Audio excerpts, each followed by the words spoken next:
At the time, Jesus said to the Jews, "If I alone bear witness about myself, my testimony is not true. There is another who bears witness about me. And I know that testimony that he bears about me is true. You sent to John, and he has borne witness to the truth.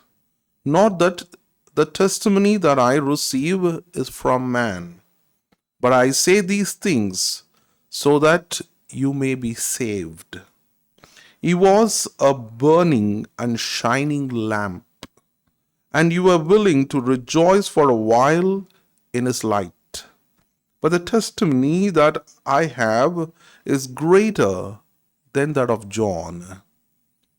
For the works that the Father has given me to accomplish, the very works that I am doing, bear witness about me that the Father has sent me.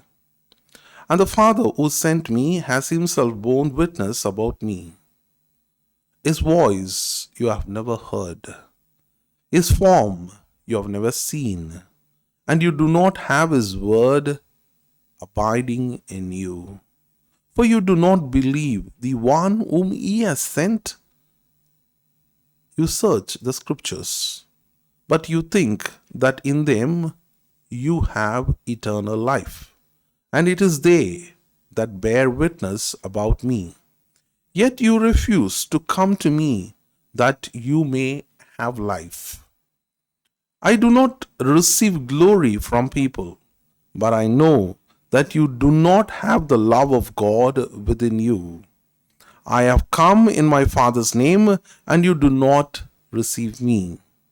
If another comes in his own name, you will receive him. How can you believe when you receive glory from one another, and do not seek the glory that comes from the only God? Do not think that I accuse you to the Father. There is one who accuses you, Moses, on whom you have set your hope.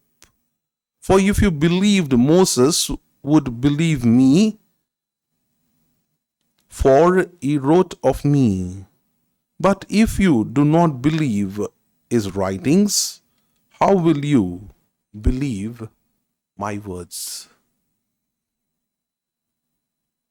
The Gospel of the Lord. Praise to you, Lord Jesus Christ. My dear brothers and sisters in Christ Jesus, I'm sure most of you know the famous scientist Galileo. He invented a number of things, thermometer, compass, and the pendulum clock. He was known for his new inventions. During his time, the world of his time popularly held that the earth was the center of the universe. But he refuted.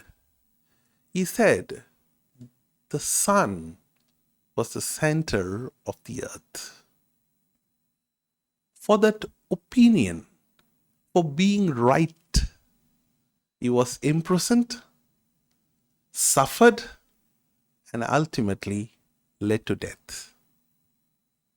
But till the end of life, he never succumbed to the opinion of the world. He did and said what he believed was right. My dear brothers and sisters in Christ Jesus, there is always a challenge in this world to do what's very popular or to do what's right.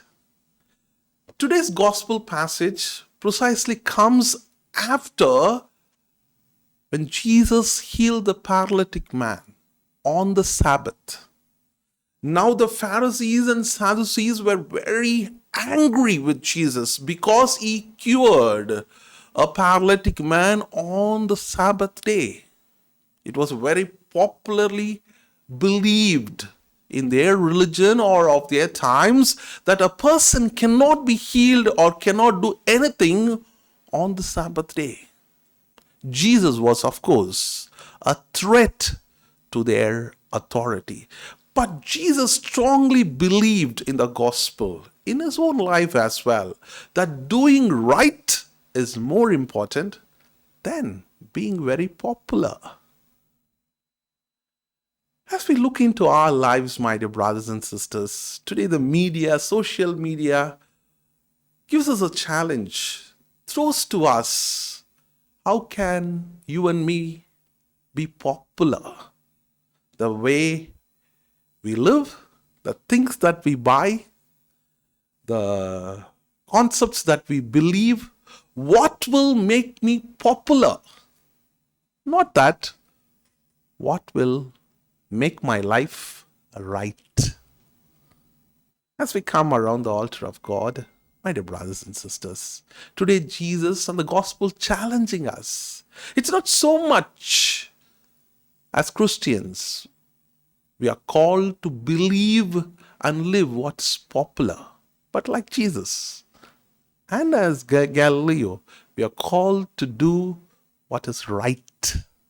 We'll ask for the grace in this Eucharist.